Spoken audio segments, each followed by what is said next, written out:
Gjykata e posaçme kundër korrupsionit dhe krimit të organizuar dënoi me një total prej 56 vitesh e 9 muaj burg 5 anëtarë të një grupi të strukturuar kriminal që kishin kultivuar mbi 10.000 rrojnë kanabis në Shkodër. GKK i shpalli fajtor për akuzat e kultivimit të lëndëve narkotike të kryer në formën e bashkëpunimit të grupit të strukturuar kriminal, shitje prodhim narkotikësh dhe grupi strukturuar kriminal. Arben Shpati u shpall fajtor për 3 akuza për të cilat u dënua me 13 vite burg, por për shkak të gjykimit të shkurtuar do të vuajë 8 vite 8 muaj heqëlirie.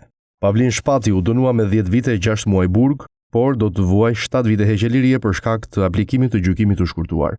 Aleksandër Rasa me 12 vite heqëlirie, por duke përfituar nga gjykimi i shkurtuar i ulet në 8 vite burg.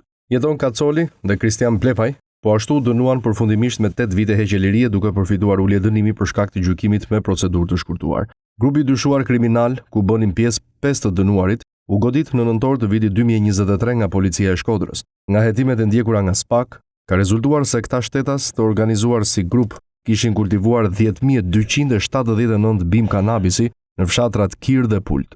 Gjatë operacionit u zbulua një banesë që përdorej për përpunimin dhe magazinimin e lëndës narkotike. Të dënuarit me lidhje familjare dhe shoqërore me njëri tjetrin dhe nga veprimet hetimore dyshohet se kanë bashkëpunuar duke vepruar në formën e grupit kriminal, ku secili kishte rolin e tij, nga sigurimi i farave narkotike deri në kultivim, prodhim dhe shitjen e lëndës narkotike.